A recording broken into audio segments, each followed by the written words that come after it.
রাজশাহীতে আত্মগোপনে থেকে বাড়ি ফিরে নির্যাতনের শিকার আওয়ামী লীগ নেতার মৃত্যু।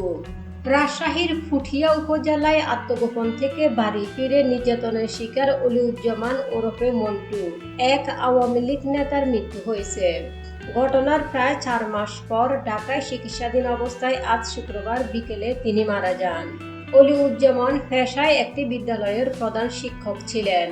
তিনি নিষিদ্ধ ঘোষিত আওয়ামী লীগের বানেশ্বর ইউনিয়ন শাখার সভাপতি ছিলেন। ফুটিয়া ও দুর্গাপুর আসনের আওয়ামী লীগ দলীয় সাবেক সংসদ সদস্য আব্দুল ওবায়দুদের চাচা তিনি। অলিউজ্জামের ভাতিজা আবু হানিফ বলেন, গত 4 জানুয়ারি তার চাচাকে খুঁটিতে বেঁধে নির্যাতন করা হয়। এই নির্যাতনের পর থেকে তিনি গুরুতর অসুস্থ হয়ে পড়েন। প্রথমে তাকে ফুটিয়া উপজেলা স্বাস্থ্য কমপ্লেক্সে, রাজশাহী মেডিকেল কলেজ হাসপাতালে ও পরে ঢাকায় নিয়ে যাওয়া হয়। সেখানে চিকিৎসাধীন অবস্থায় তিনি মারা যান। তিনি বলেন, এই নির্যাতনের ঘটনায় ফুটিয়া থানায় মামলা করতে গেলে পুলিশ মামলা নেয়নি। পারিবারিক সূত্রে জানা গেছে, অলিউজ্জামানের বাড়ি উপজেলার বিড়ালদহ গ্রামে। গত 5 আগস্ট সরকার পরিবর্তনের পর তিনি দীর্ঘদিন রাজশাহীতে আত্মগোপনে থেকে 2 জানুয়ারি রাতে তিনি বাড়িতে ফিরেছিলেন।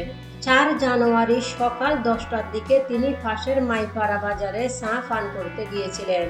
সেখান থেকে তাকে ধরে নিয়ে গিয়ে বিড়ালদহ বাজারের পাশে নন্দনপুর সড়কের একটি বৈদ্যুতিক খুঁটির সঙ্গে বেঁধে বেধড়ক পিটুনি দেওয়া হয়। স্থানীয় বিএনপির রাজনৈতিক সঙ্গে যুক্ত মিঠুন আহসান ও সীমান্ত এই হামলায় নেতৃত্ব দিয়েছেন বলে সেই সময় লোকমুখে শোনার কথা জানিয়েছিলেন অলিউজ্জামানের ভাতিজা আবু হানিফ।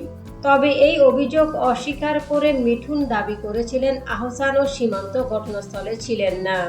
ফুটিয়া থানার ভারপ্রাপ্ত কর্মকর্তা কবির হোসেন তখন বলেছিলেন, তারা মৌখিকভাবে শুনেই ঘটনাস্থলে গিয়েছিলেন।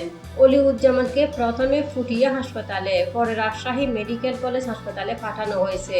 কারা তার উপর হামলা চালিয়েছে জানতে চাইলে ওসি বলেন, কেউ অভিযোগ করেনি। অভিযোগ করলে তদন্ত করে জড়িতদের বিরুদ্ধে আইনি ব্যবস্থা নেওয়া হবে। শুক্রবার বিকেলে এই বিষয় জানতে চাইলে ওসি বলেন, তিনি মৃত্যুর খবর শুনেননি। এই ঘটনায় তার কাছে আগেও কেউ মামলা করতে আসেননি।